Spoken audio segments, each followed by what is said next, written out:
جسے اللہ تعالیٰ نے رحمتاً للعالمین کہا، جس کی زبان مبارک سے بشارتیں ہی بشارتیں ادا ہوتی ہیں ہمارے لیے۔ کتب حدیث میں کتنی بشارتیں ہیں، ایک نہیں بیسیوں۔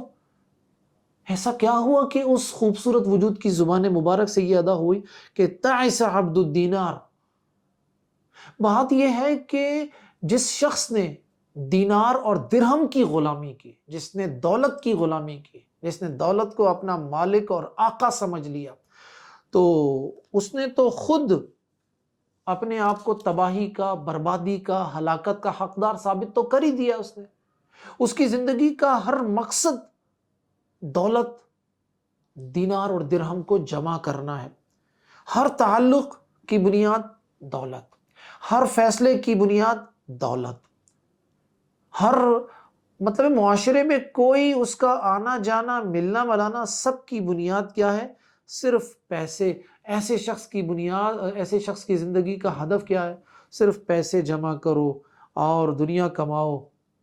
تو ذرا اس میں ہم سوچنے کی اگر ہم زحمت کریں تو مجھے بتائیے کہ ایسا شخص جس نے اپنی زندگی کا ہدف ہی صرف مال و دولت کو جمع کرنا رکھا ہو، تو اس نے تو خود اپنے آپ کو اس بات کے لیے ثابت کر دیا کہ وہ تباہی کے گھاٹے اتر رہا ہے۔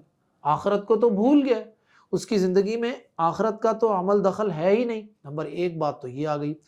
پھر نمبر دو بات جو اس حدیث میں اللہ کے نبی صلی اللہ علیہ وسلم نے بتائی کہ ان اعطی رضی، کہ اگر اسے دنیا ملتی ہے، یہاں پر اعطیہ سے مراد دنیا دے دی جانی، اگر اس کو دنیا ملتی ہے تو وہ خوش ہو جاتا ہے، وَإِن لَمْ يُعْطَى، اگر اسے دنیا نہیں ملتی تو اللہ سے شکایتیں کرتا ہے، اللہ سے ناراض ہو جاتا ہے، اللہ سے شکوے کرتا ہے۔ پھر وہ بھئی بات یہ ہے کہ اللہ تعالیٰ سے دعا کریں،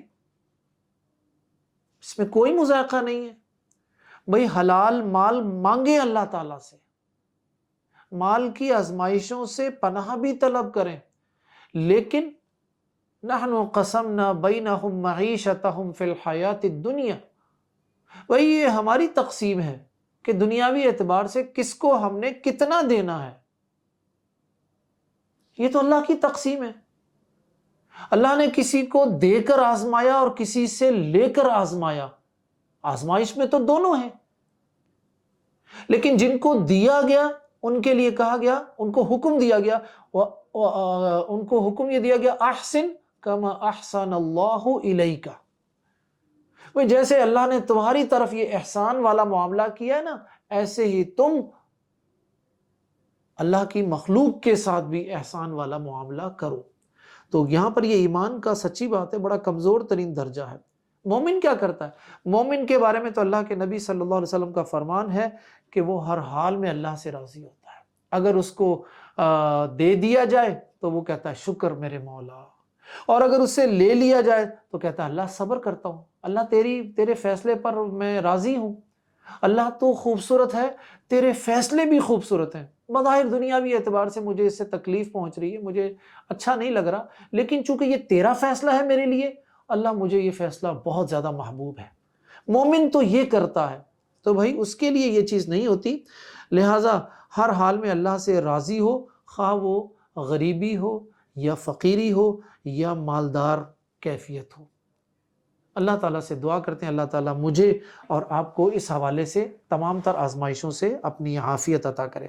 اس کے بعد دنیاوی مال اور دولت کی یہ جو ایک ہوس ہے، ایک مطلب یوں سمجھیں کہ حلال حرام کا فرق ختم کر دینا، لوگوں کے مال غصب کرنا، ہڑپ کر جانا، اس حوالے سے امام بخاری رحمہ اللہ نے یہاں پر حدیث نمبر 6436، 6437، 6438، 6439 تینوں حدیثوں، چار حدیثوں کو ایک ہی مفہوم کے تحت بیان کیا، اور اس کا خلاصہ جو ہے وہ میں آپ کے سامنے رکھ دیتا ہوں ایک حدیث کی زبان میں۔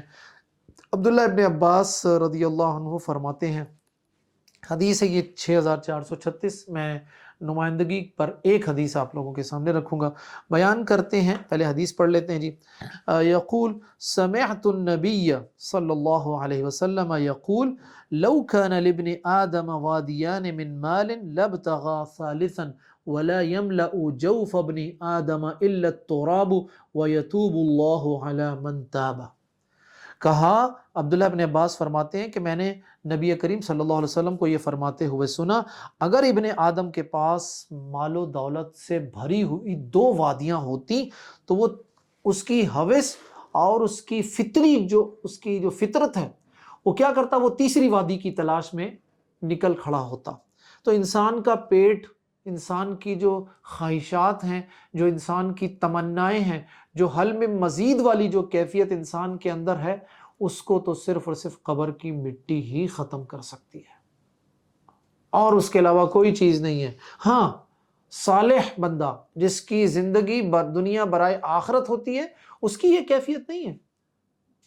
اس کے سامنے لاکھوں کروڑوں کا، اربوں کا مال و دولت ہو، وہ بے نیازی کے ساتھ رہتا ہے. میں اس پر بھی انشاءاللہ اگلے ابواب میں اس پر بھی ابھی ہم بات کرتے ہیں.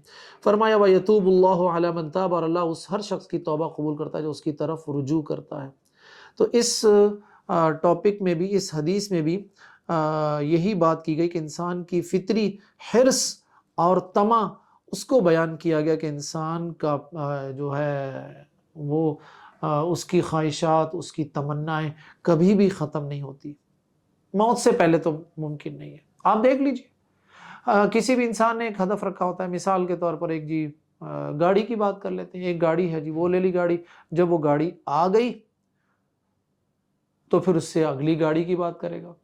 وہ جب ہو گئی تو پھر اس کے بعد اس سے اگلی گاڑی کی بات کرے گا، اس سے بہتر چیز کی بات کرے گا.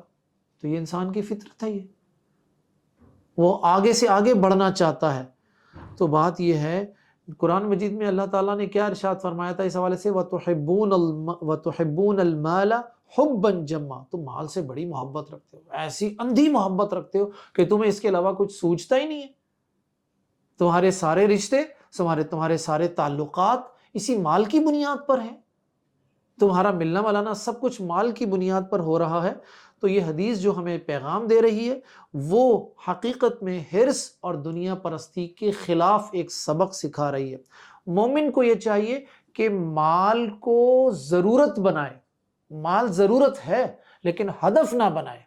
مومن کو کیا چاہیے کہ اپنے دنیاوی ساز و سامان کو، مال و دولت کو اپنا ہدف ضرور رکھے، لیکن اپنی ضرورت ضرور رکھے، اس کو اپنا ہدف نہ بنائے. ہدف اس کے لیے آخرت ہی ہونا چاہیے. اس حوالے سے سب سے آئیڈیل ایک رویہ جو ہمیں ملتا ہے، جو کتاب و سنت میں، جو کتاب الزہد کے عناوین سے جو محدثین نے احادیث جمع کی ہیں، اس میں قناعت اور زہد اور شکر والا رویہ ہونا چاہیے. ایک بات میں آپ کو بتا دوں، یقین کر لیجئے، اگر انسان کے اندر قناعت آ جائے. یہ قناعت کیا چیز ہے؟ یہ اللہ کی تقدیر پر عملی طور پر راضی ہونے کا نام ہے کہ جو کچھ مجھے اللہ نے دیا ہے الحمدللہ یہ میرا نصیب ہے، اور اس پر شکر ادا کرنا، اس پر شکر ادا کرنا یہ سب سے بہترین رویہ ہے. اللہ تعالیٰ سے دعا کرتے ہیں اللہ تعالیٰ مجھے اور آپ کو اس بات کی توفیق عطا فرمائے کہ ہم مال کے فتنے سے، مال کی آزمائش سے بچ سکیں. کیسے؟ 2 باتیں رکھیے گا آخر میں لرننگ لیسن کے طور پر. ہمیشہ کوشش کریں کہ آپ کے پاس جو مال دولت ہے اس کا آنا بھی جائز طریقے سے ہونا چاہیے اور اس کا جانا بھی جائز طریقے سے ہونا چاہیے. ایسا نہیں ہے کہ آپ نے اگر حلال طریقے سے کما لیا ہے تو اس کو اپنی مرضی سے آپ خرچ کر سکتے ہیں، ایسا نہیں ہوگا.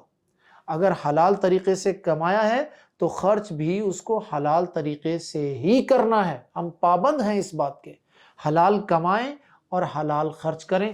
اس کیفیت میں مال ہمارے لیے باعث اجر بن سکتا ہے. اگر ان دونوں کیفیتوں کو ایک ساتھ مطلب یہ دونوں کیفیتیں ایک ساتھ نہ پائی جائیں تو پھر مال ہمارے لیے باعث عذاب بن سکتا ہے. یعنی حرام طریقے سے مال آئے بھلا ہم اس کو مسجد بنانے میں لگا دیں، یہ بات نہیں ہوگی. اللہ تعالیٰ پاک ہے، اللہ کو پاک چیزیں چاہیے. ان اللہ طیب یقبل الطیب.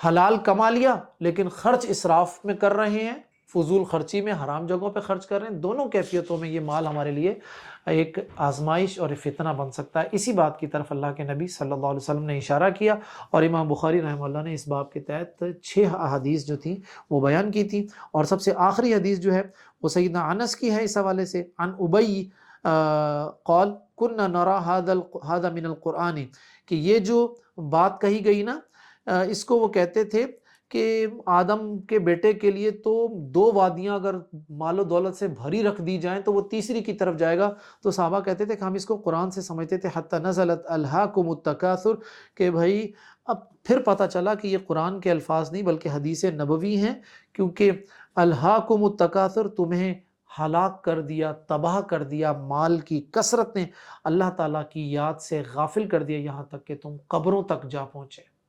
السلام علیکم ورحمۃ اللہ وبرکاتہ۔